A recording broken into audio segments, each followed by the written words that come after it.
আসসালামু ব্যারিস্টার হাসান। ওয়ালাইকুম আসসালাম। আমরা জানি যে এই ইউকেতে কোনো চিলড্রেন যদি 7 ইয়ার্স থাকে তাহলে সে এবং তার প্যারেন্টস পরবর্তীতে থাকার সুযোগ পেয়ে থাকে।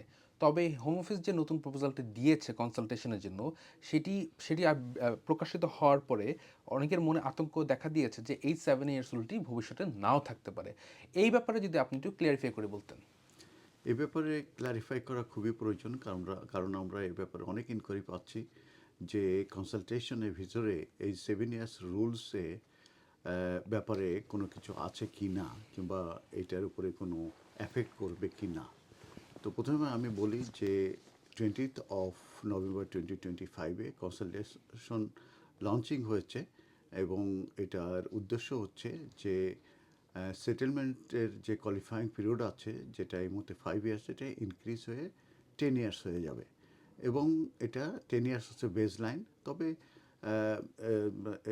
এটা কমতেও পারে, আবার এটা বাড়তেও পারে, এবং এটা ডিপেন্ড করবে তাদের পার্সোনাল সার্কামস্টান্সেসের উপরে।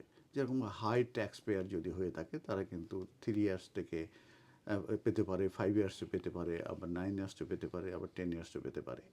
আবার যারা বেনিফিটে থাকবে তাদের কিন্তু এটা 20 ইয়ার্সে চলে যেতে পারে। আবার যারা বিলো 6 লেভেলের যে স্কিল ওয়ার্কার আছে, ইনক্লুডিং কেয়ারার কিংবা সিনিয়র কেয়ারার সহ অন্যান্য যে লেভেল 3 to 5-এর ভিতরে আছে, তাদের কিন্তু 15 ইয়ার্স। আবার যারা ইলিগালি আসবে কিংবা পরবর্তীতে যদি তারা ওভারস্টার হয়ে যায়, সেক্ষেত্রে তাদের 30 ইয়ার্স পর্যন্ত যেতে পারে।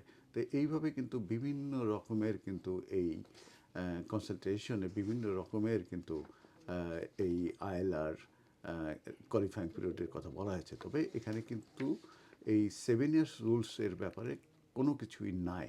অর্থাৎ 7 ইয়ার্সের কোনো রকম পরিবর্তন হচ্ছে না, এবং 7 ইয়ার্স যেটা আছে সেটাই থাকছে।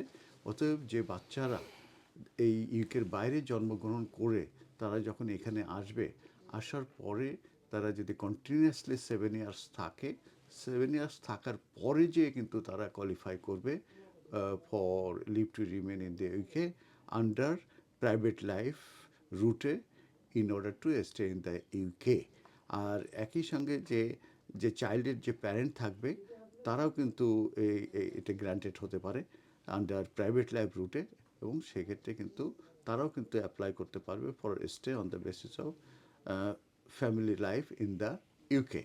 তো তাদেরকে একটা অ্যাপ্লিকেশন করতে হবে আন্ডার দ্য প্রাইভেট লাইফ ক্যাটাগরিতে, এবং এটা সাবমিটেড হতে পারে by the child, along with the application can be submitted jointly with the parent, jointly হতে পারে, কিংবা চাইল্ড যে সে করতে পারে এবং বাবা মা সহ হতে পারে।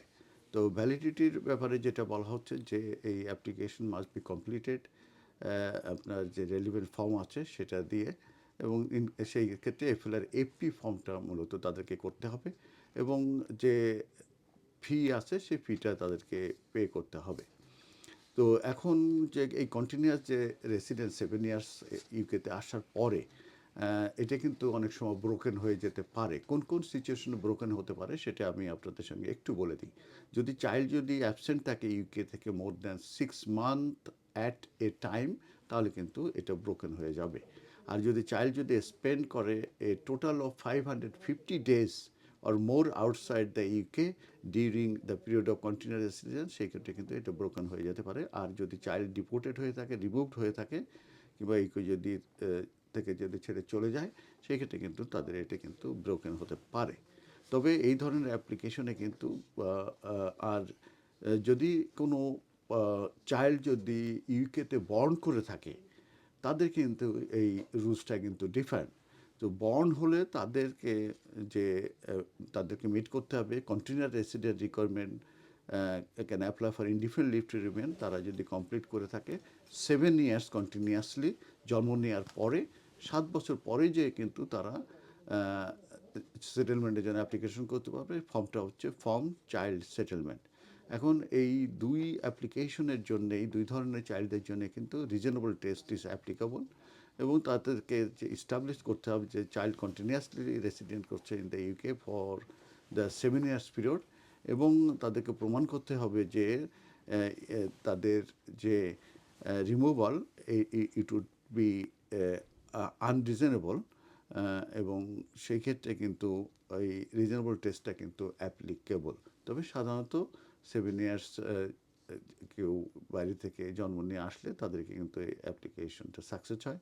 আবার যারা জন্ম নেয় তারা কন্টিনিউয়াসলি 7 বছর থাকার পরে যেয়ে কিন্তু তারা এই সেটেলমেন্টটা কিন্তু তারা পেয়ে থাকে। অতএব জন্ম যদি না নিয়ে থাকে তাদেরকে 7 ইয়ার্স তাদের কন্টিনিউয়াস থাকার পরে 5 ইয়ার্সের জন্যে তারা এলিজিবল হয়।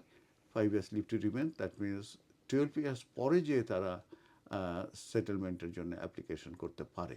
আর ডকুমেন্টের ব্যাপারে আমি আর সময় বেশি নিচ্ছি না। Letter from school teacher, letter from friends, families, extra curriculum activity, charity, তারপরে research, the child is a part of, এই ধরনের যেসব ডকুমেন্ট আছে। তবে প্যারেন্টসের ক্ষেত্রে তাদের রিলেশনশিপটা ভেরি ইম্পর্টেন্ট এবং প্যারেন্টসরা তাদের যে কেয়ারার সেটা কিন্তু প্রমাণ করতে হবে। ধন্যবাদ।